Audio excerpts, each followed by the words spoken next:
الصلاۃ والسلام علیک یا حبیب اللہ، الصلاۃ والسلام علیک یا نبی اللہ وعلی آلک واصحابک یا نور اللہ۔ پیارے اور محترم اسلامی بھائیوں، دارالفتاح اہل سنت سلسلے میں مرحبا کہتے ہیں۔ انشاءاللہ عز و جل آج جو ہمارا سلسلہ ہے گزشتہ سے پیوستہ، یعنی پچھلی پیر شریف کو جس موضوع پر ہم نے اپنے سلسلے کا حصہ بنایا تھا، آج بھی انشاءاللہ اسی موضوع سے متعلق سوالات شامل سلسلہ ہوں گے، کیونکہ ہم پیر کے دن رسم و رواج سے متعلق موضوعات کو لے کر آتے ہیں۔ کفن دفن قبرستان کے متعلق جو رسم و رواج عوام الناس کے اندر پائے جاتے ہیں، وہ پچھلے پیر شریف کے سلسلے میں ہمارا موضوع تھے۔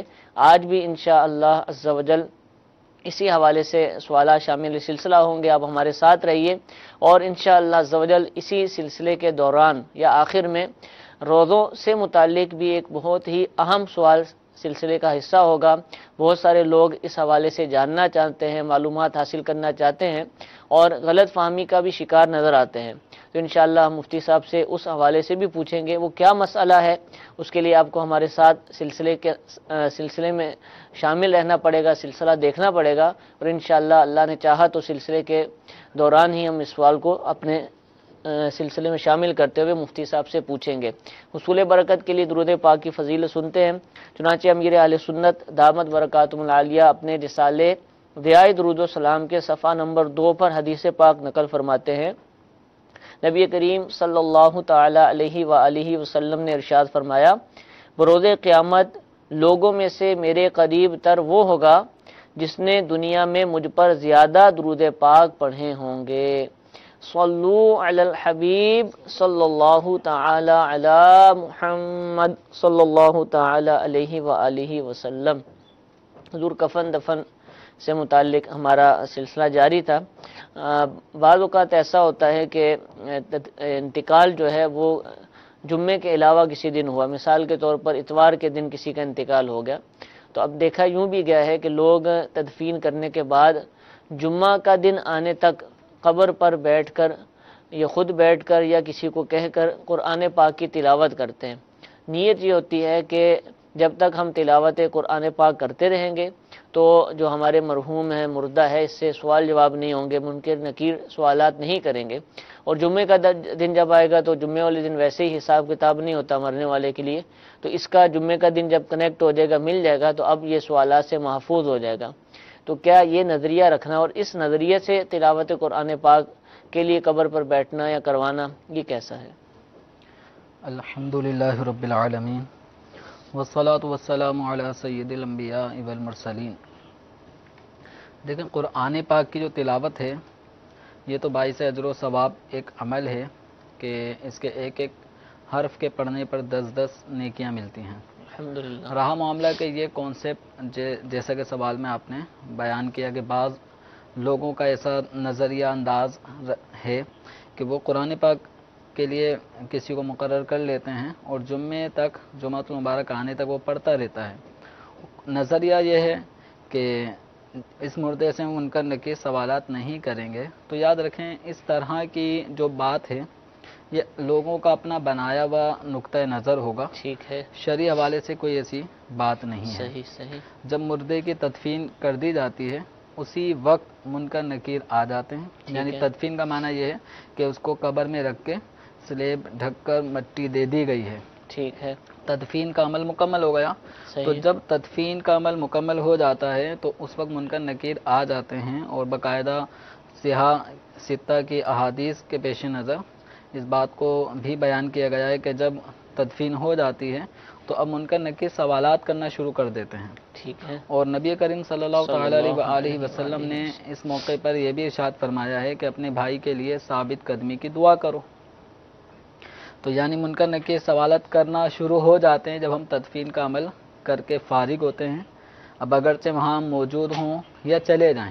صحیح۔ جب تدفین کا عمل مکمل ہوا تو سوالات قبر منکر نکیر شروع کر دیتے ہیں۔ تو اب یہ کہنا کہ قرآن پاک پڑھنے کی وجہ سے سوالات منکر نکیر رکے رہتے ہیں یہاں تک کہ جمعہ آ جائے، اور جمعے کے بارے میں یہ ہے کہ جمعے کے دن جو مرتا ہے اس سے سوالات قبر نہیں ہوتے. یہ بات تو ٹھیک ہے کہ جمعۃ المبارک کے دن مرنے والے سے سوالات قبر یعنی فتنہ قبر جو ہے آزمائش جو ہوتی ہے اس سے اس کو امان نصیب ہوتا ہے. لیکن کسی اور دن مرنے والے کی قبر پہ بیٹھ کر اس کے قرب میں بیٹھ کے قرآن پاک کی تلاوت کریں گے تو اب سوالات قبر نہیں ہوں گے.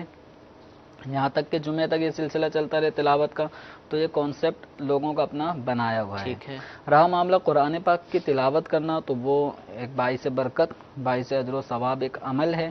اور اگر اجرت کے بغیر کوئی ویسے ہی قرآن پاک پڑھنے کی اجرت نہ لے, ویسے ہی کوئی محبت ذوق شوق میں قرآن پاک کی آیتیں صورتیں پڑھ کر ایصال ثواب مردے کو کرتا ہے تو مردے کے لیے بہتر عمل ہے. لیکن یہ کانسیپٹ غلط ہے کہ مردے سے سوالات قبر نہیں ہوں گے جہاں تک کہ جمعے تک ہم پڑھتے رہیں.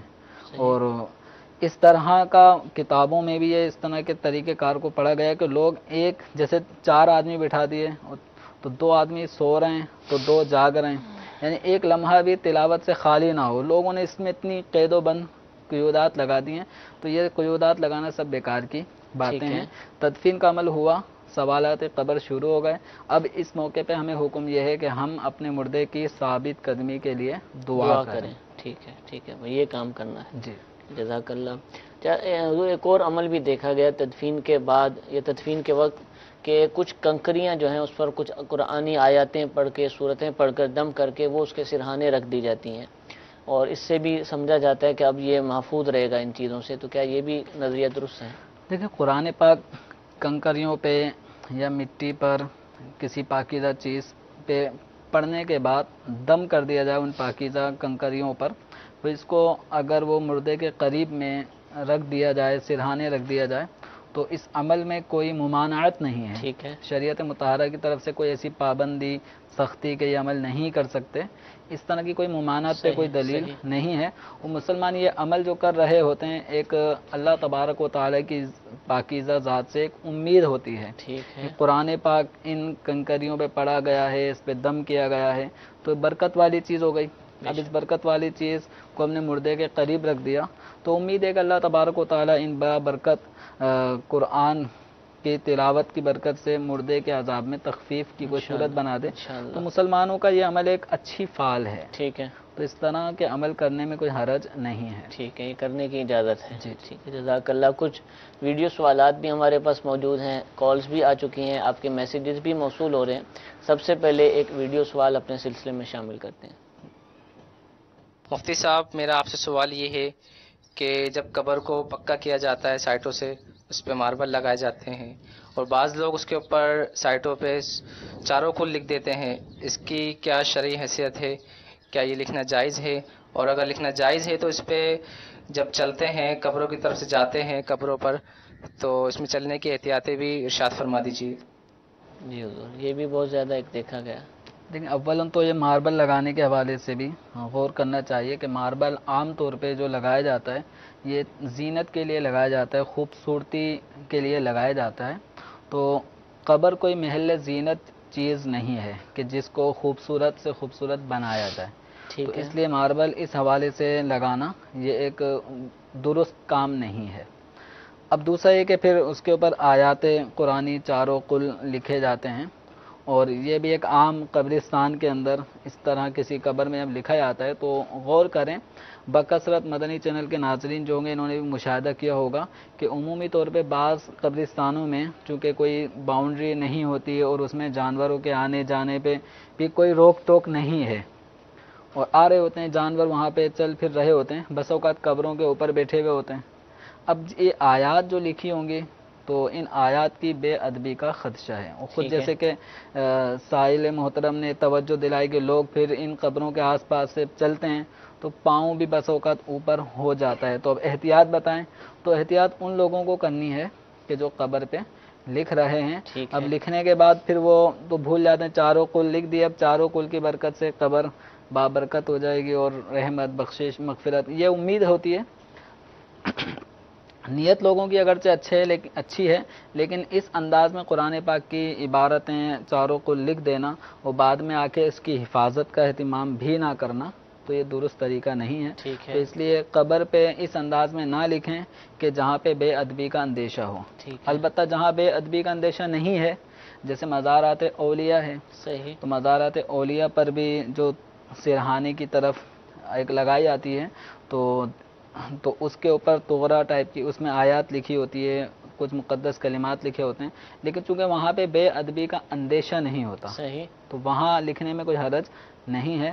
عوامی قبرستان، ایک عام آدمی کی قبر ہو، وہاں اس طرح کی چیز چونکہ محفوظ نہیں رہتی، ٹھیک ہے. اور جانوروں سے اور دیگر پرندوں کی بیٹ وغیرہ بھی اس پہ آ کے گر سکتی ہے. تو احتیاط اسی میں ہے کہ آیات قرآنی عام مسلمانوں کی قبروں پہ نہ لکھی جائے. اور جو مزارات پر آپ فرما رہے ہیں کہ لکھنا درست ہے، جائز ہے، تو وہاں پر بھی جو اس کو چھوئے تو وضو کے ساتھ ہی ہاں، چھوئے. اس میں صفائی کرنے والے اچھی یا آپ نے توجہ خدام دلائی ہے ہوتے کہ ہیں. اگر آیات قرآنی لکھی ہیں، چاروں کل لکھے ہیں، آیت الکرسی لکھی ہے، تو ایسے موقع پہ جب اس کو صفائی کا جہاں مرحلہ ہوگا تو وہاں پہ باوضو ہونا ضروری ہے اس آیات والے حصے کو چھونے کے لیے.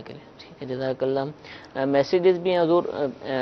ایک میسیج آیا کہ بعض لوگ مردے کی چارپائی کے نیچے گندم کے دانے رکھ دیتے ہیں، ایسا کرنا کیسا؟ اور اسی سے ملتا جلتا ایک سوال ہے کہ بعض لوگ قبر پہلے کھدوا لیتے ہیں مرنے سے پہلے ہی، اور اس میں گندم بھر کے رکھ دی جاتی ہے. اب وہ کیوں کرتے ہیں معلوم نہیں، لیکن ایسا عمل بھی سننے میں آیا ہے. تو جو میت کے چارپائی کے جو نیچے پائے ہیں اس میں گندم رکھ دی جاتی ہے. جی. تو گندم رکھنے کا مقصد کیا ہوتا ہے؟ یہ مقصد کچھ بھی ان کا کیا ہوگا سوال کیا میں تو نہیں کوئی ہوگا، وضاحت نہیں ہے. تو یہ اگر بتائیں کیا مقصد ہے تو اس کے مطابق جواب دیا جائے گا. البتہ اس طرح کا کوئی حکم شرع نہیں ہے. ٹھیک ہے. ہاں، یہ ضرور دیکھا گیا ہے کہ چونکہ میت جب ایک آدمی کے جسم سے روح نکل جاتی ہے تو عمومی طور پہ حشرات الارض اس کی مردہ جسم کی جو بھی اسمیل بو ہے اس کی طرف مائل ہوتے ہیں. تو چیونٹیاں بھی اکثر مردہ چیز کی طرف، گوشت کا ٹکڑا پڑا ہو تو اس کی طرف چیونٹیاں آ جاتی ہیں. تو ان چیونٹیوں سے حفاظت کے لیے اگر کوئی عمل کرتا ہے کہ وہ چیونٹی اس کی طرف چلی جائیں گی، ہاں، ان چیونٹیوں سے بچانے کے لیے کہ وہ پائے کے نیچے کوئی پلیٹ میں پانی ڈال دیتا ہے اور وہ پایا یوں پلیٹ بھر جو پانی اس میں ہوتا ہے تاکہ چیونٹیاں پانی کے ذریعے سے اس کی چارپائی تک نہ پہنچ سکیں. اور یہ نارمل جو ہے وہ دیکھا ہے کہ کئی لوگ عام زندگی کے اندر بھی حشرات الارض سے بچنے کے لیے اس طرح کرتے ہوں گے، جیسے کھٹمل ہے یا دیگر جانور ہیں جو سوتے وقت کاٹنے کا اندیشہ ہے تو وہ پانی کی وجہ سے اوپر نہیں چڑھ پائیں گے. تو اب یہ ہے کہ یہ اگر مقصد ہے پانی رکھنے کا پائے کے نیچے تاکہ چیونٹیاں اور اس طرح کی چیزیں مردے کے جسم کی طرف مائل نہ ہوں، اس کو نقصان نہ پہنچائے، تو یہ سمجھ میں آنے والی بات ہے. جبکہ ایسا ہو بھی حرج نہیں ہے. جہاں چیونٹیاں اس طرح ہو جو آ رہی ہوں یا چیونٹیاں وہ اس مقام پہ زیادہ ہوں تو یوں حفاظت میں کوئی حرج نہیں ہے. رہا گندم کا ڈالنا، تو گندم رکھنے کا مقصد یہ کوئی بیکار سا ہے، سمجھ میں آنے والا نہیں ہے، تو اس عمل سے بچنا چاہیے. دوسرا جو آپ کا سوال کا جز تھا کہ قبر کھود دی جاتی ہے، جیسے اپنے لیے پہلے سے قبر کھود دی، تو یہ سنا بھی گیا ہے کہ ہر سال اس گندم کو اس قبر میں رکھ دیا جاتا ہے، سال پورا ہونے پر اس گندم کو نکالا جاتا ہے، پھر دوسری گندم ڈال دی جاتی ہے. اب ان کا مقصد کیا ہے کیا نہیں ہے، عمومی طور پہ یہ سمجھ میں آتا ہے وہم کہ قبر کو خالی چھوڑنے سے کہیں یہ نہ ہو کہ ہمارا یہ آدمی دنیا چھوڑ کے قبر میں نہ چلے جائے، تو قبر کو کچھ ٹیمپریری کچھ رکھ دیا جائے. تو یہ گندم رکھنے کا جو عمل ہے، اس سے گندم رکھنے کے بعد پھر اس کو پیک کر دیتے ہیں، بند کر دیتے ہیں، پھر ہر سال یہ چینج کرتے ہیں. تو اب جو گندم قبر میں رکھی جائے گی وہ گندم خراب ہونی ہے، ضائع ہو رہی ہے، تو یہ ایک مال کا ضیاع ہے، اسراف ہے، ناجائز و حرام ہے. تو یہ عمل درست نہیں ہے. ہمارے بزرگوں کے طریقہ کار میں سے یہ ہے کہ وہ اگر اپنی زندگی میں کوئی قبر کھدواتے تھے تو اس قبر کے پاس آ کے، بلکہ بس اوقات اس قبر میں بیٹھ کر تلاوت قرآن کیا کرتے تھے کہ اس مقام پر میں نے آنا ہے. تو جس مقام پر آنا ہے پہلے ہی اس مقام سے مجھے انسیت ہو جائے، تاکہ جب تنہا مجھے سب چھوڑ کے چلے جائیں گے تو اس وقت اس مقام سے مجھے وحشت نہ ہو. تو بزرگوں کا طریقہ یہ رہا ہے. اور آج کل جو طریقہ آپ جیسے سوال میں آیا کہ گندم رکھ دیتے ہیں اور اس کو نکال دیتے ہیں، وہ ضائع ہوتی ہے، کوئی کھائے گا نہیں. کسی کو بھی اگر بتایا جائے کہ یہ گندم فلاں نے قبر میں رکھے تھے اور اس میں سے نکال کے اپنی پہلے سے کھدوائی ہوئی قبر میں رکھے تھے اور اس کو نکال کر صدقہ کر رہا ہے، تو شاید کوئی فقیر بھی نہیں لے گا، ڈرے گا. تو اس لیے اس عمل سے بچنا چاہیے، شرعاً اس کی کوئی حقیقت حیثیت نہیں ہے۔ ٹھیک ہے، ایسا نہیں کرنا چاہیے۔ اور قبرستان میں قبر کھدوانے کے حوالے سے کیا طریقہ کار ہونا چاہیے، کیا معاملات ہونے چاہیے، انشاءاللہ آخر میں ہم اس کے حوالے سے بھی ایک آگاہی آپ کو دیں گے، بتائیں گے کہ یہ کب اور آپ کیسے سیکھ سکتے ہیں۔ ابھی ایک کال سلسلے میں شامل کرتے ہیں، جی چلائیے۔ اس حساب سے یہ سوال ہے کہ ہمارے یہاں یہ رواج قائم ہے کہ میت کے جب 40 دن گزر جاتے ہیں تو اس کی روح کو ودیا کرتے ہیں، یعنی کہ فجر کے بعد اس کے لیے جو اس کو زندگی میں کھانے پسند تھے وہ بنائے جاتے ہیں، پھر اس کی روح کو کہتے ہیں کہ ہم ودیا کرنے لگے ہیں۔ آیا کہ یہ کرنا جائز ہے کہ نہیں؟ الوداع الوداع کو ودیع وہ اپنی زبان میں جو بھی کہہ رہے ہیں، تو الوداع کرتے ہیں کہ اب آپ کا تعلق ختم، پہلے 40 دن تک تھا۔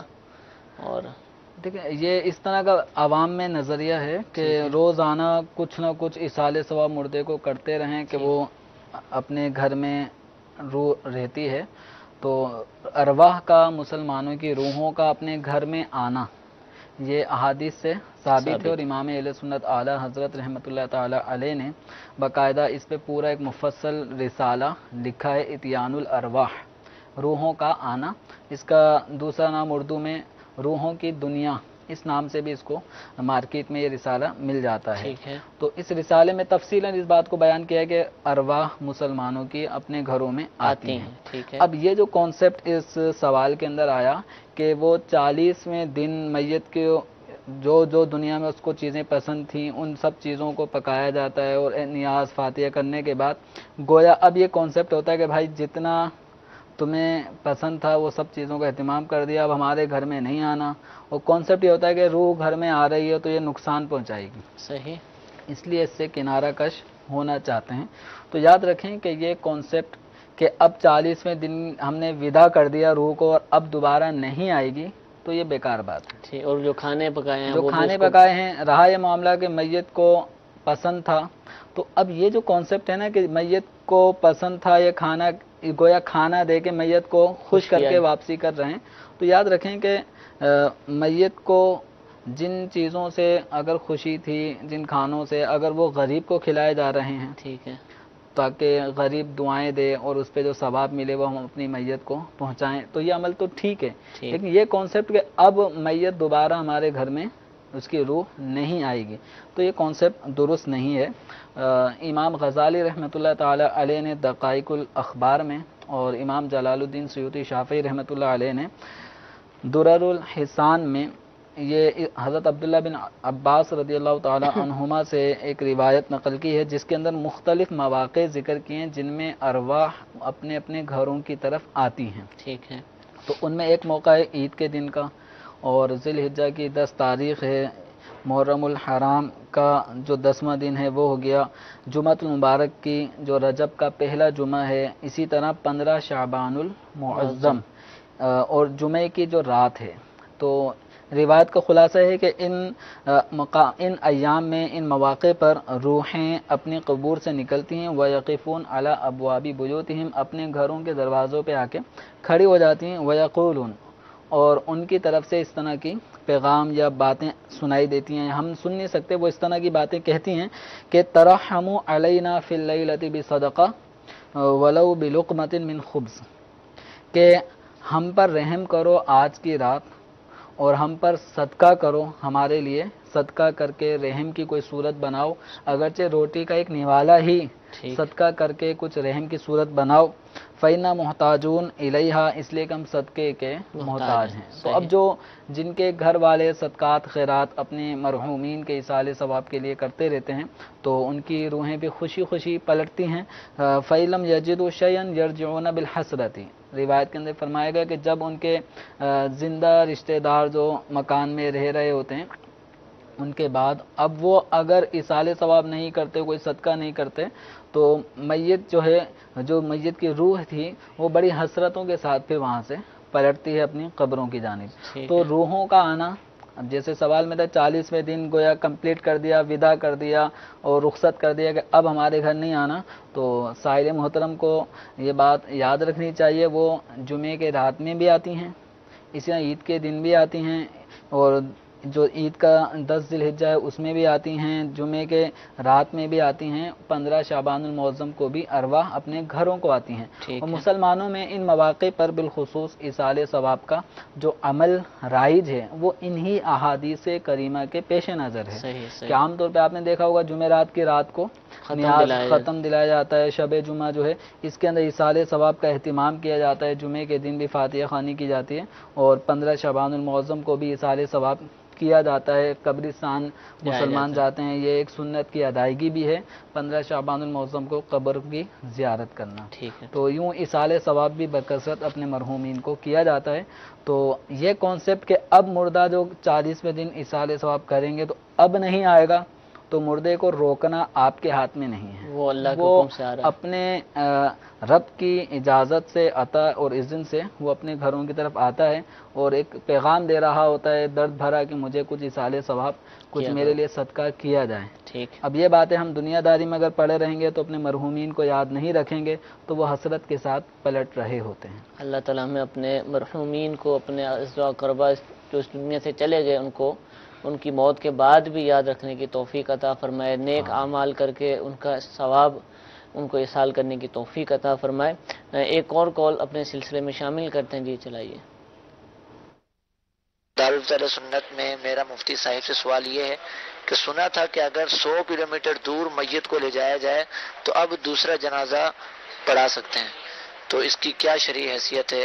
رہنمائی فرما دیجیے گا۔ السلام علیکم ورحمۃ اللہ وبرکاتہ۔ وعلیکم السلام ورحمۃ اللہ وبرکاتہ۔ جی حضور۔ اس بات کی کوئی حقیقت نہیں ہے ٹھیک ہے۔ کہ 100 کلومیٹر کیا 1000 کلومیٹر بھی اگر ایک جگہ جنازہ میت کی نماز جنازہ ادا ہو چکی ہے، اس کے بعد اگر 100 یا 1000 کلومیٹر بھی اگر اس کی میت کو لے جایا جاتا ہے تدفین کے لیے تو دوسری مقام پر اب اس کی نماز جنازہ پڑھ سکتے ہیں، یعنی نماز جنازہ کا تکرار کیا جا سکتا ہے، تو ایسا نہیں ہے۔ غلط مسئلہ یہ لوگوں نے عام مسئلہ کر دیا۔ 100 کلومیٹر والا جو بھی مشہور ہے وہ غلط مسئلہ مشہور ہے۔ ٹھیک ہے، ایک اور کال چلائیے۔ سوال یہ تھا کہ میت کے گھر میں روح جو 40 دن تک رہتی ہے کیا؟ یہ جواب ہم نے دے دیا ہے۔ جی جی۔ ایک اور کال چلائیے۔ میرا بیٹا تقریباً 3 سال کا تھا، وہ فوت ہو گیا ہے، تو وہ نا ان کے کپڑے وغیرہ جو دیتے ہیں، اگر وہ کپڑے مانگے تو اس کے کپڑے وغیرہ جو دیتے ہیں کس کو دینے چاہیے اور کیا، اس کے بارے میں پوچھنا تھا۔ اللہ تعالیٰ آپ کو آپ کے بچے کا نعم البدل عطا فرمائے۔ آمین۔ کپڑوں کا مسئلہ تو اب دیکھیں اس میں بچہ نابالغ تھا تو اس کے انتقال کے بعد اب اس کے جو ماں باپ ہیں یہی وارث ہوں گے۔ اب جب ماں باپ وارث ہیں تو یہ باہمی رضامندی سے جس مسلمان کو بھی بچے کے کپڑے دینا چاہیں تو دے سکتے ہیں۔ ٹھیک ہے، اس میں کوئی حرج نہیں ہے۔ اس میں کوئی حرج نہیں۔ جی ایک ویڈیو سوال چلائیے۔ قبرستان میں جو کچرا پھینک دیتے ہیں لوگ اور یہ جانور وغیرہ باندھ دیتے ہیں، اس کے بارے میں اب شرعی حکم کیا ہے؟ جی حضور، ایسا بھی ہوتا ہے؟ دیکھیں قبرستان میں کچرا پھینکنا یہ اس کی اجازت نہیں ہے، کیونکہ قبرستان وقفی جگہ ہے اور وقف اس لیے ہوئی ہے کہ یہاں مسلمان مردے تدفین پائیں گے، دفن کیے جائیں گے، تو اسلام مسلمانوں کے تدفین کے مقام کو کچرے سے گندا کر دینا، بدبودار کر دینا اس کی اجازت نہیں ہے۔ پھر اپنے جانور جو لوگ وہاں پہ لے آتے ہیں چراتے ہیں تو اس کی بھی اجازت نہیں ہوگی کہ یہ قبرستان کے اندر جانوروں کا چلنا، مسلمانوں کی قبروں کی بے حرمتی، اور جانور قبروں پہ بھی چڑھتے ہیں، اچھل کود کرتے ہیں، تو جس طرح اب یہ ذمہ داری اس کی ہے جس کے یہ جانور ہیں، تو جس طرح ایک آدمی مسلمان کی قبر پہ نہیں چل سکتا تو اپنے جانور بھی قبروں پہ چڑھنے کے لیے، اچھل کود کرنے کے لیے چھوڑے نہیں جا سکتے، ٹھیک، تو اس لیے ان چیزوں کی اجازت نہیں ہے۔ ٹھیک ہے۔ ایک میسج کے ذریعے سوال پوچھا گیا، ان کے ہاں رسم یہ ہے کہ میت کے سینے کے اوپر الٹا آئینہ شیشہ رکھ دیتے ہیں، ایسا کرنا کیسا، کیوں رکھتے ہیں، اس کی وضاحت نہیں فرمائی۔ شرعی حوالے سے تو یہ بالکل عجیب و غریب چیز ہے، ٹھیک اس ہے۔ کا کوئی دور دور سے بھی کوئی سمجھ میں نہیں نیک آ رہا، فال کیوں بھی رکھ رہے ہیں؟ سمجھ نہیں آ تو رہی نیک ہے۔ فال بھی سمجھ میں نہیں آ رہی، آئینے شیشے سے کیا تعلق ہے، صحیح، واللہ عالم۔ ایسا عمل اگر کہیں ہو رہا ہے تو اس عمل سے بچنا چاہیے ٹھیک ہے۔ کہ یہ اس کی کہیں اس عمل کی کسی بھی طور پہ رکھنے کی کوئی صورت جواز کی نہیں بن رہی۔ ٹھیک ہے، ٹھیک ہے، جزاک اللہ۔ میٹھے میٹھے اسلام بھائیو، کفن دفن سے متعلق رسم و رواج جو ہیں وہ ہمارا سلسلے کا موضوع ہے، لیکن ہم نے شروع میں عرض کیا تھا کہ رمضان شریف سے متعلق بھی ایک سوال شامل سلسلہ ہوگا۔ رمضان شریف کی آمد ہے، اللہ تعالیٰ خیر و عافیت کے ساتھ ہم سب کو رمضان کا پیارا پیارا مہینہ عطا فرمائے، اس کی ابھی سے تیاری کرنے کی توفیق عطا فرمائے، اس کی برکتیں ہمیں عطا فرمائے۔ حضور رمضان شریف جب شروع ہوگا یا ابھی سے ہی، مجھ سے بھی ایک اسلامی بھائی نے سوال پوچھا، اور بھی سوالات ہمارے پاس آ رہے ہیں اس حوالے سے، جو بہت زیادہ اب اس دور میں پوچھا جانا لگا ہے، روزے کا فدیے کے حوالے سے، کہ روزے کی فدیے کی کچھ شرعی صورتیں ہوں گی، لیکن اب ہر کوئی بیمار، تھوڑا بہت بھی بیمار ہوتا ہے تو وہ بھی پوچھ رہا ہوتا ہے کہ بھئی روزے کا فدیہ میں دے سکتا ہوں کہ نہیں دے سکتا ہوں، اور کئی زندہ لوگ بھی پوچھ رہے ہوتے ہیں، کئی اپنے مرحومین سے متعلق پوچھ رہے ہوتے ہیں کہ روزہ کا فدیہ ان کا دینا ہے یا نہیں دینا، ان کے حوالے سے ہم پر لازم ہے یا نہیں لازم۔ تو یہ شرعی طور پر مسئلہ ہے کیا کہ کون روزے کا فدیہ دے گا، کس کی طرف سے دے گا، کیا زندہ بھی دے سکتا ہے اپنے روزوں کا فدیہ یا مرحومین ہی کا دیا جا سکتا ہے؟ پورا مسئلہ جو ہے وہ آپ مدنی پھولوں کی صورت میں ارشاد فرمائیں۔ دیکھیں قرآن پاک کے اندر جہاں روزوں کی فرضیت کا بیان فرمایا گیا ہے، وہیں جو روزہ نہیں رکھ سکتے ان کے لیے فدیے کا ذکر فرمایا گیا، وَعَلَى الَّذِينَ يُطِيقُونَهُ فِدْيَةٌ طَعَامُ مِسْكِينٍ، کہ جو روزہ رکھنے کی طاقت نہیں رکھتے تو وہ ایک مسکین کو کھانے کا فدیہ دیتے ہیں، یعنی بطور فدیہ کھانا روزے کے بدلے میں، روزے کے بدلے میں۔ تو اب ان کو پھر روزہ نہیں رکھ رہے تو وہ فدیہ دینا روزے کے قائم مقام شمار کیا جاتا ہے۔ لیکن یاد رکھیں طاقت نہ ہونے کا مطلب کیا ہے؟ صحیح۔ تو ایک تو طاقت نہ ہونے کا معنی یہ ہوتا ہے کہ ایک آدمی میں واقعتاً روزہ رکھنے کی طاقت نہیں ہوتی، اور ایک یہ ہوتا ہے کہ کم ہمت ہی نہیں ہو رہی ہوتی۔ انسان اگر کم ہمتی کا شکار ہے طاقتور لیکن ہمت نہیں کر رہا، تو ہمت نہ کرنا یہ معتبر نہیں ہے، ٹھیک ہے، تو کم ہمتی کا کوئی اعتبار نہیں ہے۔ تو اکثر شیطان یہ وسوسہ ڈالتا ہے کہ تو روزہ رکھے گا تو بیمار پڑ جائے گا، کہیں ایسا نہ ہو کہ روزے رکھتے رکھتے بالکل مر ہی نہ جائے۔ تو یہ سب شیطانی وسوسے ہیں۔ بس اوقات ایسے بھی ضعیف افراد اس معاشرے میں نظر آتے ہیں کہ 70 75 سال کے ہو جاتے ہیں اور وہ باقاعدہ روزے رکھنے کی انہیں طاقت ہوتی ہے، روزے رکھ رہے ہوتے ہیں۔ تو اصل مسئلہ یہ ہے کہ روزہ رکھنے کی طاقت نہ ہونا یہ ایک الگ چیز ہے، اور روزہ رکھنے کی ہمت ہی پیدا نہیں ہو رہی، ڈر خوف آیا ہوا ہے، تو اس ڈر خوف کا اعتبار نہیں ہے، اس چیز کا اعتبار ہے کہ طاقت نہ ہو۔ ٹھیک ہے، تو اولاً تو یہ بات پیش نظر ہونی چاہیے، اور دوسری بات یہ ہے کہ بسا اوقات ایسا ہوتا ہے کہ ایک مریض وہ گرمیوں میں روزہ رکھنے کی اس میں طاقت نہیں ہے، ٹھیک ہے، لیکن سردیوں کے موسم میں اس کو روزہ رکھنے کی طاقت اس میں آ جاتی ہے، ٹھیک ہے، تو پھر سردیوں کے روزے کا ٹائم ڈیوریشن بھی عمومی طور پہ کم ہو جاتا ہے، گرمیوں کے روزے کا ڈیوریشن بڑھ جاتا ہے، پھر گرمی میں پانی کی طلب بھی ہوتی ہے، دیگر معاملات ہوتے ہیں، تو گرمیوں میں روزہ رکھنے کی ہمت طاقت نہیں ہے، واقعتاً نہیں ہے، لیکن وہ سردیوں میں اس کو طاقت میسر آ جاتی ہے اور وہ سردیوں میں روزہ رکھنا چاہے تو رکھ سکتا ہے، تو ایسے شخص پر کفارہ دینا جائز نہیں ہے، یہ کفارہ نہیں دے سکتا، بلکہ اس کو جب سردیاں آ جائیں گی تو اس وقت گرمیوں کے ماہ رمضان مبارک کے جو روزے چھوٹے ہیں ان کی قضا رکھنا فرض ہے۔ ایک بڑی تعداد تیار ہو جائے گی کہ اب گرمی ہے بہت، آج بھی جیسے بہت زیادہ پابندی میں گرمی تھی، اور گرمیوں ہی میں توقع کی جا رہی ہے کہ روزے ہوں گے، بالکل، کہ ابھی سے نیت کر لیں کہ اگلے سال سردیوں میں رکھیں گے۔ اب نہیں ابھی اس کون، یعنی اس کی وضاحت، جب ماہ رمضان مبارک کے ایام آئیں گے تو اس وقت دیکھا جائے گا کہ ان میں روزے رکھنے کی طاقت ہے یا نہیں، یعنی بیماری ہے، کوئی بیماری ہے، یہ تو نہیں صرف ویسے ہی نہیں، ویسے نہیں چاہ رہا اور گرمی بہت ہے، پہلے عرض کیا نا کہ ہمت نہ کرنا، ہمت نہیں ہو رہی، تو اس کا اعتبار تو ہے ہی نہیں نا۔ طاقت روزہ رکھنے کے حوالے سے جو طاقت چاہیے ہوتی ہے اور وہ طاقت آدمی میں کسی بیماری کے باعث نہیں پائی جا رہی، ضعف کے باعث نہیں، اصل یہ ہے کہ وہ بیمار ہے، ضعیف اس کی وجہ سے روزہ نہیں رکھ پا رہا۔ جی، ٹھیک ہے۔ تو اب اس میں یہ ہے کہ گرمیوں میں اگر روزہ نہیں رکھ پا رہا تو ماہ رمضان کے، تو اب سردیوں میں ان کی قضا کر سکتا ہے، تو ایسا آدمی کفارہ فدیہ نہیں دے سکتا۔ یہ ان ماہ رمضان میں جو گرمیوں میں آئیں گے روزے نہیں رکھ رہا تو گناہ گار بھی نہیں ہے، لیکن جب سردیاں آئیں گی تو ان کو روزے رکھ کے قضا کرنا ضروری ہے۔ اچھا، تیسری بات یہ ہے کہ بعض اوقات ایسا ہوتا ہے کہ ایک آدمی ضعیف ہے، قوت و طاقت نہیں ہے لگاتار ماہ رمضان کے روزے رکھنے کی، یعنی یکم رمضان سے 29 یا 30 رمضان تک یہ روزے کنٹینیو نہیں رکھ سکتا۔ ہاں اس میں اتنی ہمت ہے کہ 2 روزے چھوڑ کر تیسرا رکھ لے گا، کچھ نہ کچھ رکھ چوتھا لے گا، 5واں چھوڑ کے چھٹا رکھ لے گا، یوں 2 3 روزے چھوڑ کر وہ رکھ سکتا ہے۔ صحیح۔ تو جتنے روزے اس طرح رکھ سکتا ہے اس کو ایسے رکھنے پڑیں گے، یعنی گیپ دے کر رکھ سکتا ہے تو گیپ دے کر روزے رکھنے ہوں گے، اور جتنے روزے درمیان میں چھوٹے ہیں ان کو بعد میں ان کی قضا کرنی ہوگی۔ اب چاہے سردیوں کے موسم میں اس میں طاقت آ جائے لگاتار رکھنے کی تو لگاتار رکھ لے، ورنہ متفرق طور پہ یہ روزے رکھ سکتا ہے۔ ٹھیک ہے۔ ایک بات یہ ہے کہ جس جوان یا بوڑھے کو کسی بیماری کے سبب ایسا ضعف آ رہا ہے کہ وہ روزہ نہیں رکھ سکتا، انہیں بھی کفارہ دینے کی ابھی اجازت نہیں ہے۔ ٹھیک ہے، یعنی بیماری ہے کسی نوجوان کو یا کسی بوڑھے کو، اب کمزوری اتنی ہے کہ فی الحال وہ روزہ نہیں رکھ پا رہا، تو اب اس کو اجازت نہیں ہے کہ ابھی سے کفارہ اور فدیہ دینا شروع کر دے، بلکہ یہ بیماری جانے کا انتظار کرے گا۔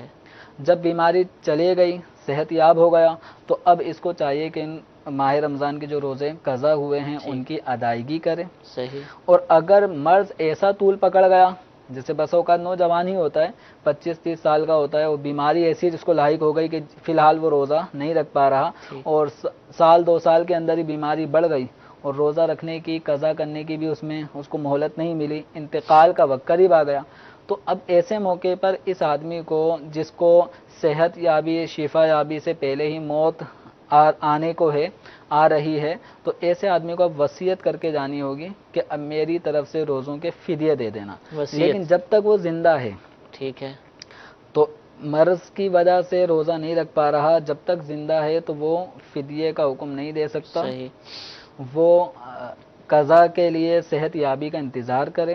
اگر صحت یابی نصیب نہیں ہوتی تو اب اس کو وصیت کر کے جانی ہوگی کہ میری طرف سے آپ فدیہ دے دینا میرے مرنے کے بعد۔ اب یہ صورت کے اب ان صورتوں میں تو یہ اب تک یہ ظاہر ہو رہا ہے کہ فدیہ نہیں دے گا، فدیہ نہیں دے گا، لیکن فدیہ کا حکم جو قرآن پاک میں ہے یہ کن لوگوں کے بارے میں ہے؟ تو کفارہ ماہ رمضان مبارک کے روزوں کا فدیہ ان لوگوں کے لیے ہے کہ جن کو گرمی کے موسم میں بھی روزہ رکھنے کی طاقت نہیں ملتی، سردی کے موسم میں بھی ان میں طاقت نہیں ہے، نہ لگاتار روزے رکھنے کی طاقت ہے، نہ وقفے سے روزہ رکھنے کی ان میں طاقت ہے، اور جس عذر کی وجہ سے ان میں طاقت نہیں ہے وہ عذر بھی ایسا ہو کہ اب وہ عذر دور ہونے کی امید بھی نہ ہو۔ ٹھیک ہے، اب ایسی چیز رہ جاتی ہے وہ بڑھاپا، ٹھیک، کہ بڑھاپا ایسا ہو چکا ہے اور اس بڑھاپے نے ایسا ضعیف کر دیا ہے کہ اس ضعیف شخص میں ابھی بھی روزے رکھنے کی ہمت طاقت نہیں ہے، اور آئندہ بھی روزے رکھنے کی ہمت طاقت نہیں ہے، وہ استطاعت نہیں ہے، اور اس کو یہ بھی پتہ ہے کہ اب دن بدن طبیعت ڈھلتی چلے جائے گی، وقفے سے بھی ماہ رمضان کے روزے رکھنے کی اس میں طاقت نہیں ہے، سردیوں میں بھی نہیں رکھ پا رہا، گرمیوں میں بھی نہیں رکھ پا رہا، تو اب ایسے ضعیف بوڑھے شخص کے لیے جس کو شریعت مطہرہ شیخ فانی کا اس کے لیے ایک اصطلاح مقرر ہے کہ وہ بوڑھا شخص کہ اب جو بالکل موت کے قریب فنا کے قریب آ چکا ہے، ایسے شخص کے لیے حکم اور یہ رخصت اجازت ہے کہ اب وہ ماہ رمضان کے روزوں کی جگہ فدیہ ادا کرے گا، یہ کر سکتا ہے، یہ فدیہ ادا کرے گا، اور اس پہ فدیے کی ادائیگی لازم ہے، کیونکہ روزہ رکھ نہیں رہا تو اب اس کا الٹرنیٹ فدیہ دینا ہے۔ اب فدیے کی جو مقدار ہے وہ 2 کلو آٹے، گندم کے آٹے میں 80 گرام کم جو مقدار بنتی ہے، تو اتنی مقدار 2 کلو میں 80 گرام صدقہ فطر کی مقدار ہے، جو صدقہ فطر کی مقدار ہے، تو وہ صدقہ فطر کی مقدار ایک روزے کا فدیہ ہے، اتنا گندم یا آٹا یا اتنے آٹے یا گندم کی جو قیمت بنتی ہے۔ تو مثال کے طور پہ پاکستان کراچی میں جو 100 روپے کے اندر ہی آرام سے 2 کلو آٹے کی یہ مقدار صدقہ فطر کی پوری ہو جاتی ہے، تو ایک روزے کا بالفرض اگر کوئی 100 روپے اگر فدیہ ادا کرنا چاہتا ہے تو یہ بھی فدیہ ادا کر سکتا ہے۔ اب ایسا ضعیف کہ جس کے حوالے جس کو شیخ فانی کہا جاتا ہے، یہ ماہ رمضان مبارک کے روزوں کا فدیہ یکم رمضان شروع ہونے کے بعد سے پورے 30 دن کے روزوں کا فدیہ بھی ایک ساتھ دے سکتا ہے، ایسی پورے ماہ رمضان کو گزارنے کے بعد آخری دن بھی پچھلے تمام روزوں کی کاؤنٹنگ کے مطابق وہ فدیہ ادا کر سکتا ہے۔ اسی طرح متعدد شریف فقیروں، جیسے 30 شریف فقیروں میں سے ہر ایک کو ایک ایک فدیے کی رقم دے دی، یہ بھی کر سکتا ہے، اور ایک شریف فقیر کو بھی یکمشت 30 روزوں کے فدیے کی رقم بھی دے سکتا ہے۔ یہ تمام صورتیں جائز ہیں۔ ٹھیک ہے، اور لیکن اس کے بعد بھی میں ایک مدنی مشورہ عرض کروں گا کہ جس کو بھی فدیہ دینا ہے، یعنی جو سمجھتا ہے کہ میں اس حالت میں ہوں کہ فدیہ دینا ہے یا وصیت کرنی ہے، وہ خود فیصلہ نہ کرے، دارالفتاء اہل سنت سے رابطہ کرے، دیگر مفتیان کرام سنی علماء سے رابطہ کرے، اپنی کنڈیشن بتا کر، اور پھر اپنے حوالے سے یا اپنے کسی رشتہ دار کے حوالے سے حکم شرعی معلوم کر کے پھر وہ اس پر عمل کرے۔ کہیں ایسا نہ ہو کہ اپنے تئیں ہم سمجھ بیٹھیں کہ ہمیں تو فدیہ دینے کی اجازت ہے، حالانکہ ہمیں روزہ رکھنا شرعاً لازم تھا، چاہے وہ قضا کی صورت میں کیوں نہ ہوتا۔ تو یہ فیصلہ نہ کیا جائے، دارالفتاء اہل سنت سے، دیگر علماء کرام سے رابطے کے بعد ہی ایسا کیا جائے۔ طور پہ شوگر پیشنٹ ہوتے ہیں، ہمیں فون بھی آ رہے ہوتے ہیں کہ والدہ کو شوگر ہے، والد کو شوگر ہے، خود سائل کو بھی شوگر ہوتی ہے، تو وہ چاہتے ہیں کہ ہم فدیہ دے دیں، حالانکہ شوگر کا مرض کوئی ایسا مرض نہیں ہے کہ جس کی وجہ سے روزہ رکھنے کی طاقت ہی آدمی میں نہ رہے۔ بکثرت ایسے مرد اور خواتین موجود ہیں کہ جو شوگر پیشنٹ ہونے اور عمر رسیدہ ہونے کے باوجود بھی روزہ رکھ رہے ہیں۔ جن کو روزوں سے پیار ہے ان میں ہمت آ ہی جاتی ہے۔ ٹھیک ہے، رکھنا چاہیں تو رکھا بھی جا سکتا ہے۔ میٹھے میٹھے اسلامی بھائی، ہمارے سلسلے کا وقت ختم ہوا۔ موضوع تھا آج کفن دفن سے متعلق رسم و رواج، لیکن بہت سارے سوالات قبرستان سے متعلق، قبر سے متعلق اور بھی اس حوالے سے جو موضوعات بنتے ہیں ہمارے پاس موجود ہیں، میسیجز بھی آپ کے آئے، تو انشاءاللہ عز و جل کل اور پرسوں 2 دن جو دارالفتاء اہل سنت کا سلسلہ آپ براہ راست دیکھتے ہیں، کل ان 2 دنوں میں آپ براہ راست تو نہیں دیکھ سکیں گے، البتہ دارالفتاء اہل سنت کا خصوصی سلسلہ جو ہم نے قبرستان، اور چونکہ شب براءت کی آمد ہے 15 شعبان المعظم، آنے والی جمعرات جو پاکستان میں شب براءت ہوگی، ان تینوں موضوعات سے متعلق الحمدللہ دارالفتاء اہل سنت کا ایک خصوصی سلسلہ ریکارڈ کروایا ہے۔ اس سلسلے میں کیا ہوگا، اس کے تشہیری گلدستے آپ مدنی چینل پر امید ہے کہ دیکھ چکے ہوں گے، اور اگر آپ نے ابھی تک نہیں دیکھا تو ابھی بھی انشاءاللہ ایک تشہیری مدنی گلدستہ سلسلے کے فوراً بعد دیکھیں گے۔ آپ کل کا سلسلہ خود بھی دیکھیے، پرسوں کا بھی دیکھیے، اور دیگر اسلامی بھائیوں کو بھی دیکھنے کی ترغیب دلائیے۔ انشاءاللہ عز و جل بہت ہی عمدہ اور پیاری معلومات حاصل ہوں گی۔ اللہ تعالیٰ ہم سب کو عمل کرنے کی توفیق عطا فرمائے۔ صلو علی الحبیب صلی اللہ تعالی علی محمد صلی اللہ علیہ وسلم۔ ماربل کا لگنا یا ٹائلز کا لگنا یہ زینت والی چیز ہے، خوبصورت بنانے والی چیز ہے، اور قبر کوئی ایسی چیز نہیں ہے کہ جس کو زیب و زیبائش کی جائے، اس کو خوبصورتی اور آراستگی سے نوازا جائے یا اس کو خوبصورت بنایا جائے۔ 9 مئی 2017 سنی عیسوی بروز منگل دیکھیے سلسلہ دارالفتاء اہل سنت، جس کا موضوع ہے قبر کے احکام، رات 7:35 پر مدنی چینل پر۔ کیسے زندگی آؤ علماء سے پوچھ لیں، آئے جو مشکل پیش کوئی آؤ علماء سے پوچھ لیں۔ رات 8:30 بجے دیکھیے سنتوں کی ترغیب میں مصروف عمل دعوت اسلامی کی مدنی خبریں۔ رات 9 بجے دیکھیے سلسلہ فیضان شعبان براہ راست۔ رات 9:30 بجے دیکھیے سلسلہ میرے رب کا کلام براہ راست۔ ہمیں مصطفیٰ سے پیار ہے، رات 11 بجے دیکھیے سلسلہ اصلاح اعمال۔ مصطفیٰ سے پیار ہے، پیار ہے ہمیں مصطفیٰ مدنی چینل پر۔ پیار ہے ہمیں مصطفیٰ سے پیار ہے، پیار ہے۔ صلی علی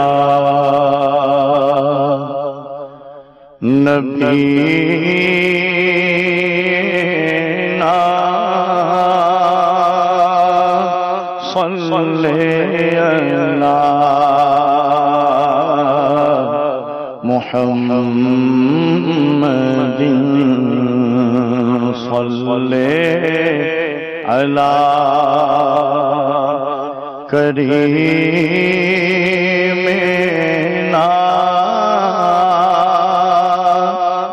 صلی علی محمد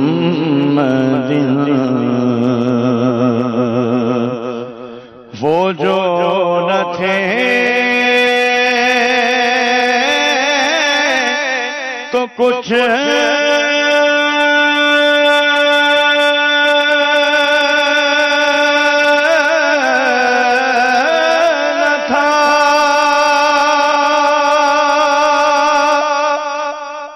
وہ جو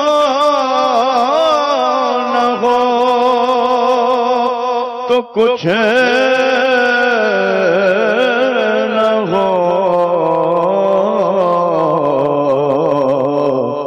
جان ہے وہ جہان کی جان ہے تو جہان ہے پڑھیے صلی علی کریمنا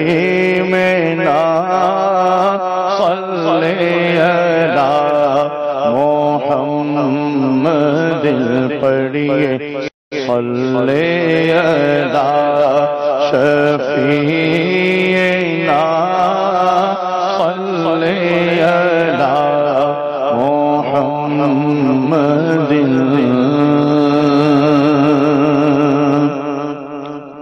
امیر اہل سنت کا بہت پیارا کلام پیش کر رہا ہوں حاضر مدینہ کے حوالے سے، مل کے اس میں شامل رہیے۔ کرم ہو یا رسول اللہ، کرم ہو یا رسول اللہ، کرم ہو یا رسول اللہ، کرم ہو یا حبیب اللہ، بلا لو پھر مجھے اے شاہ بغروبر مدینے میں، بلا لو پھر مجھے اے شاہ بغروبر مدینے میں، پھر روتا ہوا تیرے در پر مدینے میں، آقا مدینے میں، کرم ہو یا رسول اللہ، کرم ہو یا رسول اللہ، کرم ہو یا رسول اللہ، کرم ہو یا حبیب